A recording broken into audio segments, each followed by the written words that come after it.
was the fall semester at Ridgeway University, an idyllic college campus nestled in the wooded hills of Vermont. A fresh batch of students had moved into the dorms, and the air was buzzing with anticipation and excitement. However, a mysterious building on the far side of campus, the abandoned Hawthorne Hall, was a source of fascination and unease. Built in the late 1800s, Hawthorne Hall had been closed for decades due to an incident no one seemed to remember clearly. Whispers circulated among students about strange occurrences, lights flickering at night, soft music playing from nowhere, and the occasional shadow darting past its broken windows. Among the new freshmen was Emily Carter, an ambitious journalism major.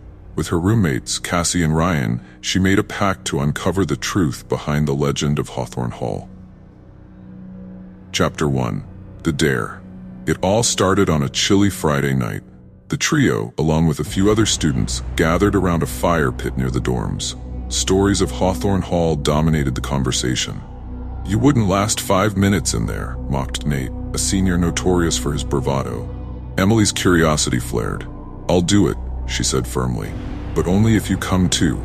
After some nervous laughter and egging on, Nate, Cassie, Ryan, Emily, and 2 others, Olivia and Jonah, agreed to explore the hall that night. Armed with flashlights, a camera, and a shared bravado masking their fear, they set off toward the decrepit building. Chapter 2. The Entry. The wooden doors groaned as they pushed them open. The air was thick with dust and mildew, and their footsteps echoed eerily. The large entrance hall was dimly lit by moonlight streaming through cracked stained glass windows. "Let's stick together," Ryan suggested, gripping his flashlight tightly. The group moved cautiously, their flashlights illuminating peeling wallpaper, broken furniture, and graffiti-covered walls. Emily filmed everything, narrating their findings.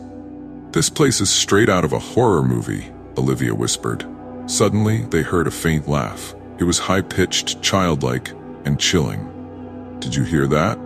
Emily froze. "Probably just the wind," Nate shrugged, though his voice wavered. Chapter 3. The Discovery. As they explored deeper, they came across a locked door at the end of a corridor. "Looks like the janitor's office," Ryan noted. Jonah found an old key hanging on a nearby hook, and with a bit of force, they unlocked it. Inside, they found old photographs, yellowed documents, and a dusty ledger. Emily flipped through the pages, her heart pounding. The ledger listed student names, all marked with red crosses next to dates from the 1930s. This is a record of missing students," Emily whispered. "Look at this." Cassie held up a photograph. It showed a group of smiling students posing in front of Hawthorne Hall. But in the background, faintly visible in a window, was a shadowy figure with hollow eyes. Chapter 4. The Descent. Suddenly, the lights in the hallway flickered, and the door slammed shut behind them. Olivia screamed. They tried the knob, but it wouldn't budge. "Okay, this is getting weird," Nate muttered, trying to mask his growing panic. Emily noticed a trapdoor beneath a dusty rug. "Help me with this," she urged. They pried it open, revealing a staircase leading into darkness. Reluctantly, they descended, their flashlights slicing through the thick gloom.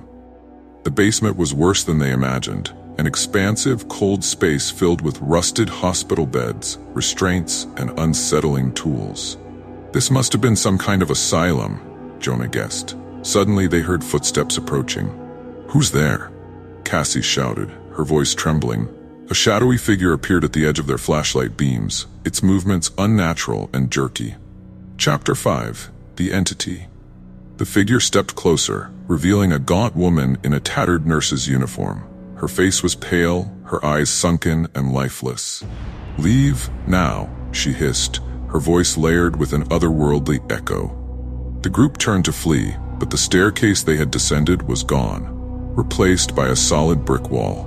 Panic set in as the entity glided toward them. "Run!"